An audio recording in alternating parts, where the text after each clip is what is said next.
Hello everyone, welcome back. This is Parvati here from Paru's Craftology.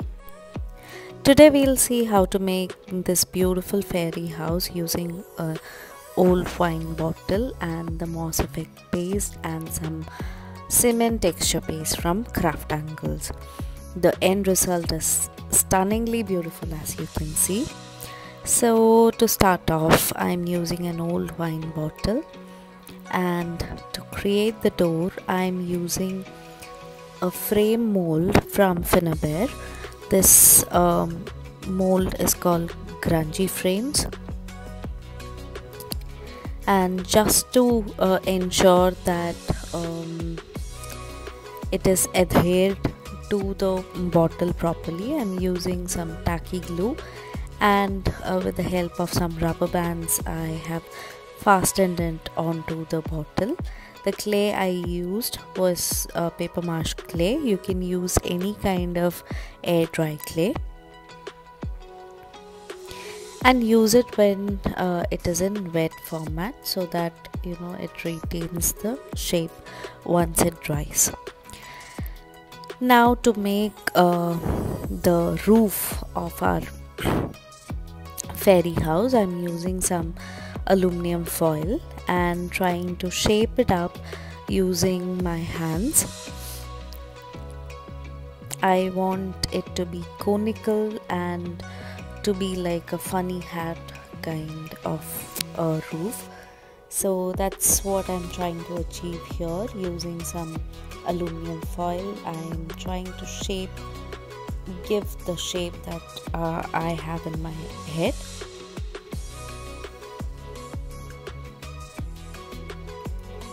I keep adding to add some more thickness and strength, and I keep doing it till the point I'm happy with the result.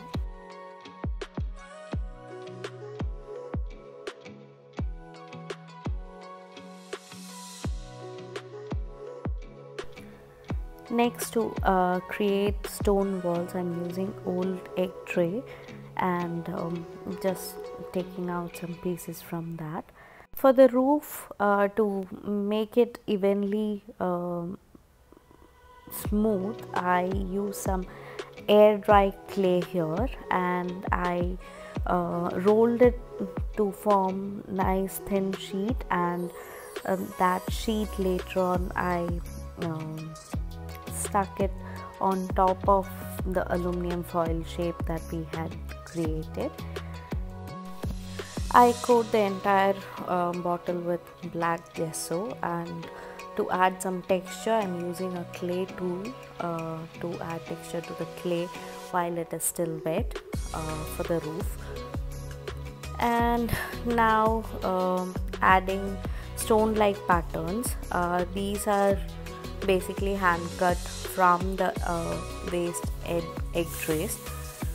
The reason I use these egg trays is because it has that stone like texture already in them, so it's easier to enhance this rather than building it from scratch.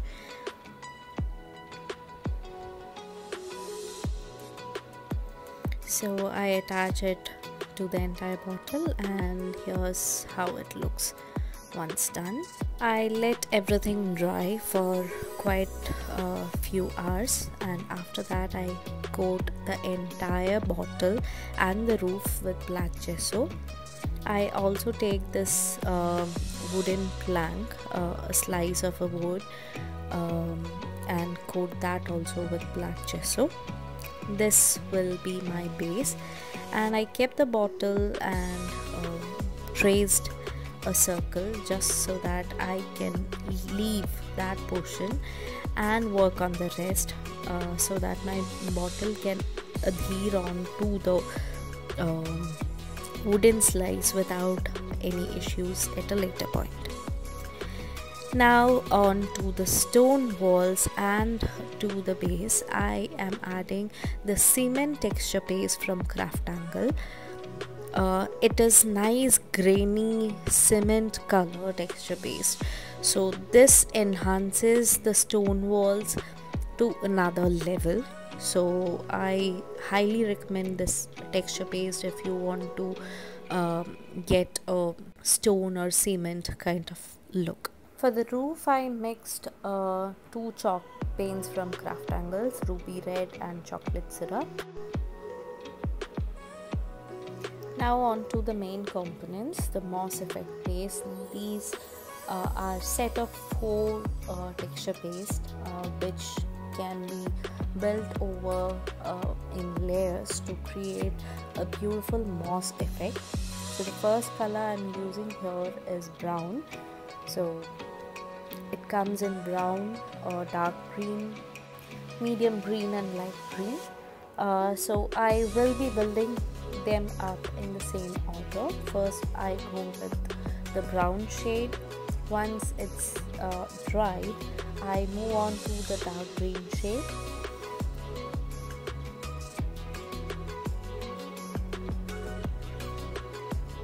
This is the dark green shade.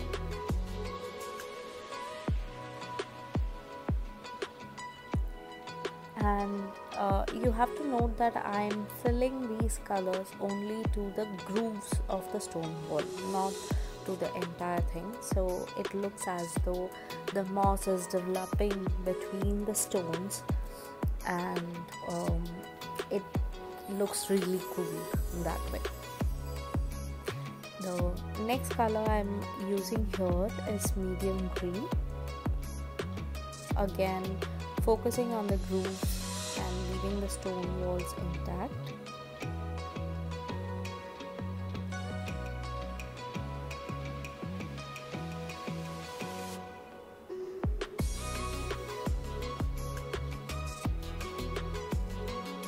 You can see it is already kind of looking moss-like, and I move on to the last color. This is light green shade. Again, roughly going around the grooves, building the colors, and look at that beautiful moss effect. It looks like real moss with some texture on it, and I just loved this base set. So if you're someone who likes to create texture, please go with it.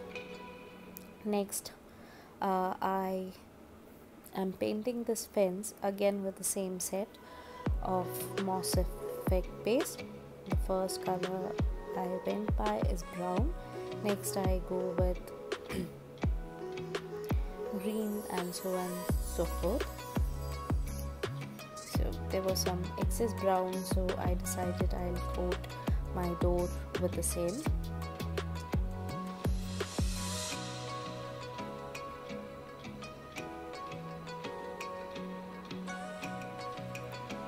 Again, I'm doing the same process, building the colors.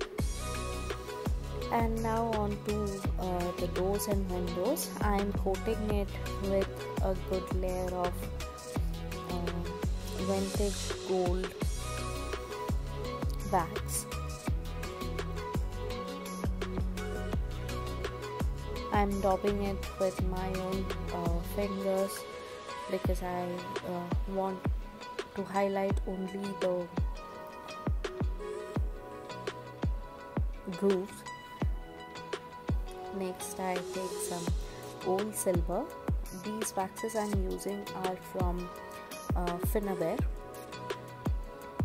and I roughly highlight the entire bottle and the roof so it has some shine to it. I finally place this bottle over the wooden slice, which will be my base. Added the fence onto the corners, added some flowers, tendrils, plants, etc. to enhance the look and to complete the project. I really hope you guys enjoyed watching this. Till we meet again, it's Parvati signing off. Bye bye.